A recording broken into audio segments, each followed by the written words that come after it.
देखो क्या दिया हुआ है, ये कितना सुंदर लग रहा है ना।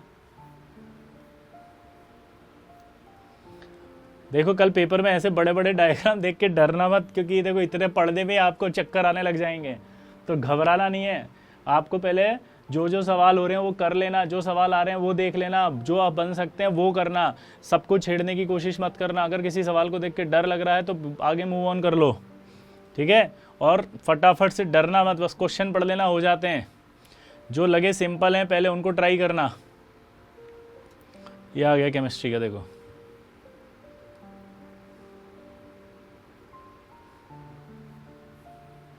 ये आ गया। चलो करो।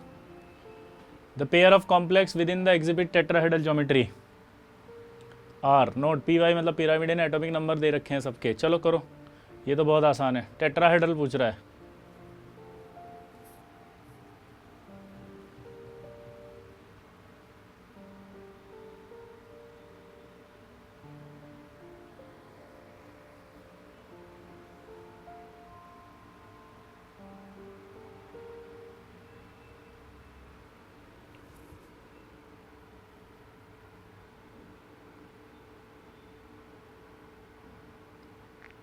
अगर मान लो किसी का D10 आ गया तो टेट्राहेड्रल होगा कि नहीं होगा। D10 आ गया यहाँ पे, कॉपर पर +1 है D10, यहाँ कॉपर +1 है D10 होते हैं sp3 टेट्राहेड्रल। आपका दिमाग हटा लेना स्ट्रॉन्ग फील्ड लिगेंड से। आपके दिमाग में गलती रह जाती है कि स्ट्रॉन्ग फील्ड होगा तभी होगा, तो आप ये हटा लो यहाँ से। क्या बोला जल्दी बताओ, ये हटा लो यहाँ से, तो क्या आएगा यहाँ पे, बोलो क्या आएगा। D10 आती क्या हो गया यहाँ पे खटाक से।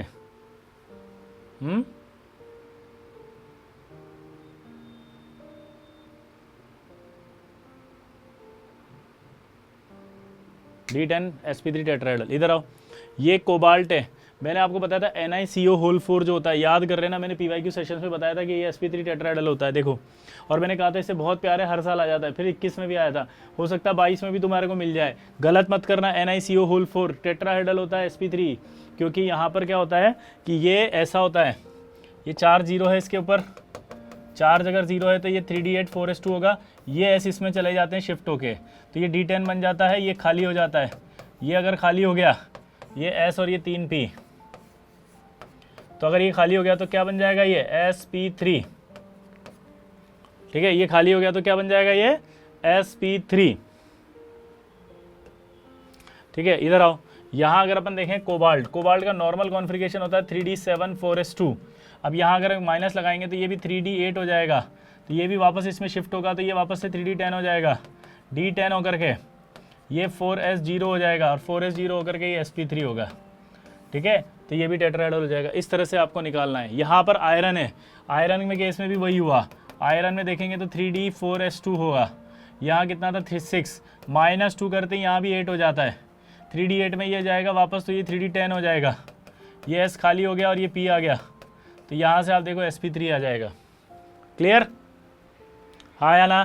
तो इसका मतलब ये टेट्राहेड्रल। बहुत अच्छा सवाल है, ये कर सकते हो। Correct related to the oxo acids of phosphorus ईजर। है ऑप्शन कहाँ गए, ये रे, मैं तो डर गया, मैं कहा क्या हो गया भाई, कहाँ चले गए। ऑक्सो एसिड्स के रेस्पेक्ट में करेक्ट स्टेटमेंट बताना है आपको।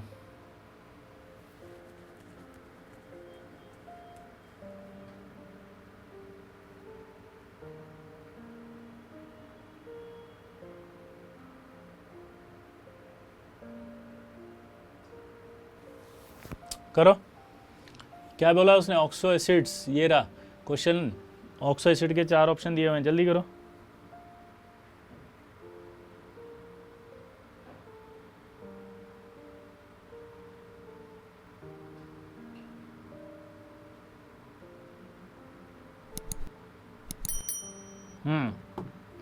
पढ़े, अपॉन हीटिंग H3PO3 डिस्प्रोपोर्शनेट हो जाता है। यस सही है। तो ये हीटिंग पर आपका H3PO4 और PS3 में चला जाता है।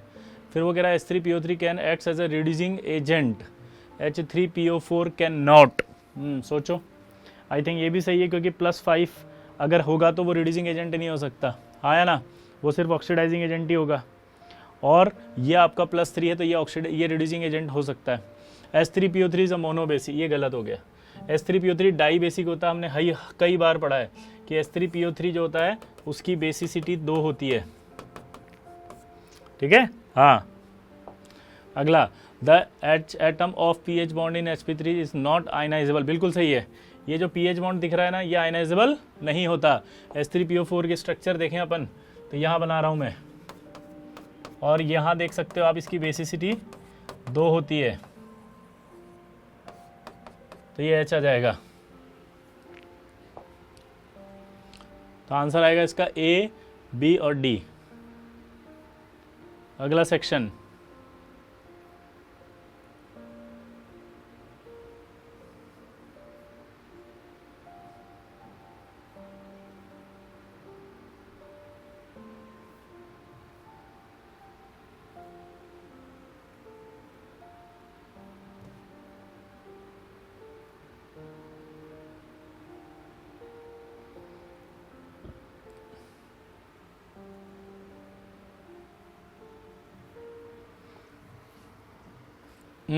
बताओ। वाओ, अमेजिंग क्वेश्चन है, पैराग्राफ है शायद, ये रहा, पढ़ो।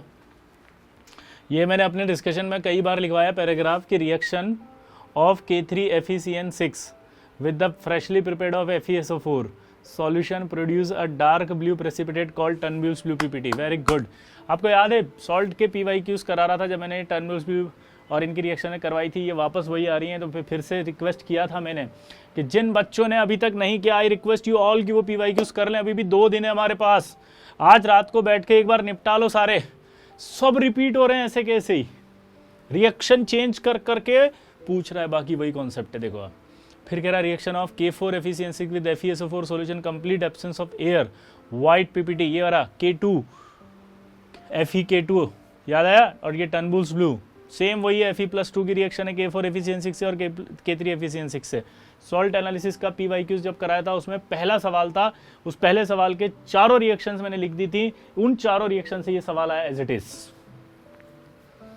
इन complete absence of air produce a white PPT of X, ठीक है, which turns blue in air, yes air की प्रेजेंस में ऑक्सीडाइज हो जाएगा वो, ठीक है। Mixing the FeSO4 solution with the NNO3, wow, ये आपका FeSO4 अगर NNO3 के साथ जा रहा है ब्राउन रिंग कॉम्प्लेक्स हो गया।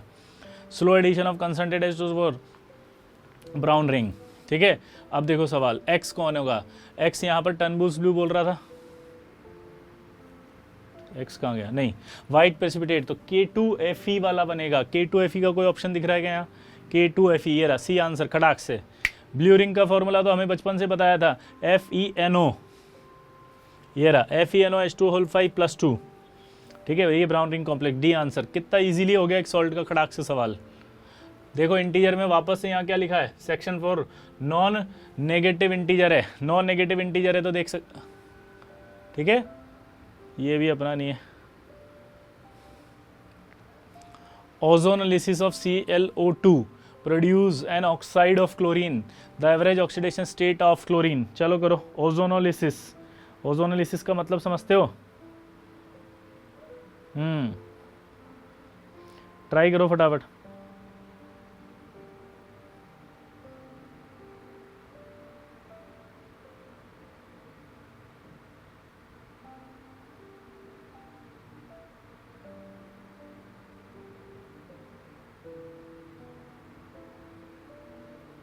ओजोनोलिसिस मतलब ओजोन से रिएक्शन, ओजोन से रिएक्शन मतलब ऑक्सीडेशन। सोचो, दिमाग लगाओ।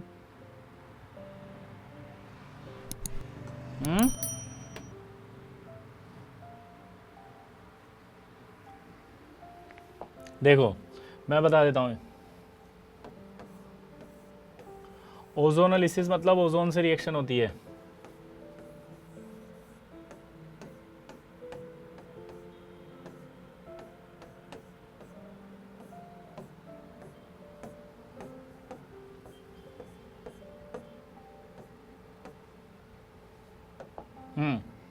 तो ये आपका ओजोन हो गया, इसकी रिएक्शन ClO2 से कराई तो ये बन गया आपका Cl2O6 और O2।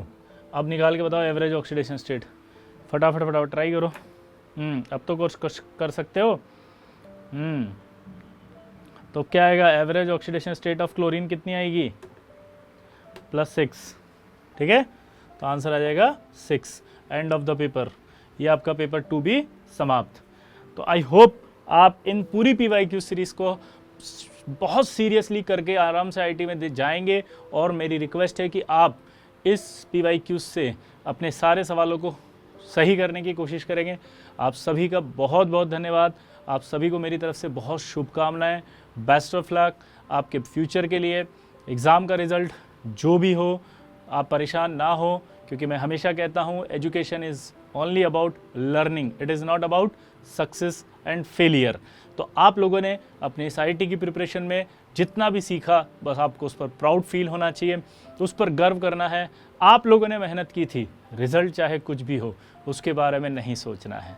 हमेशा एक ही बात मैं बोलता हूँ, क्या कि कुछ देर की खामोशी है, कुछ देर की खामोशी है, फिर शोर आएगा, उनका तो वक्त आया है, तुम्हारा दौर आएगा। ठीक है, तो ज़िंदगी में हारना नहीं है, डरना नहीं है, घबराना मत। कुछ देर की खामोशी होगी।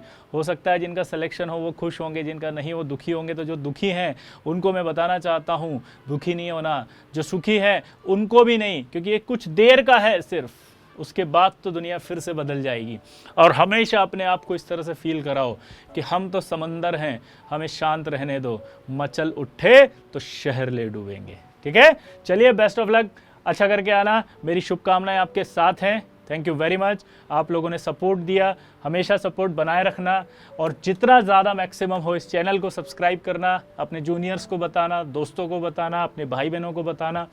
धीरे धीरे हम इस चैनल पर और ज़्यादा आप लोगों के सजेशंस लेंगे कि कैसे हम इस चैनल को और आगे कन्वर्ट कर सकते हैं, क्या हम इसमें नीट चालू कर सकते हैं।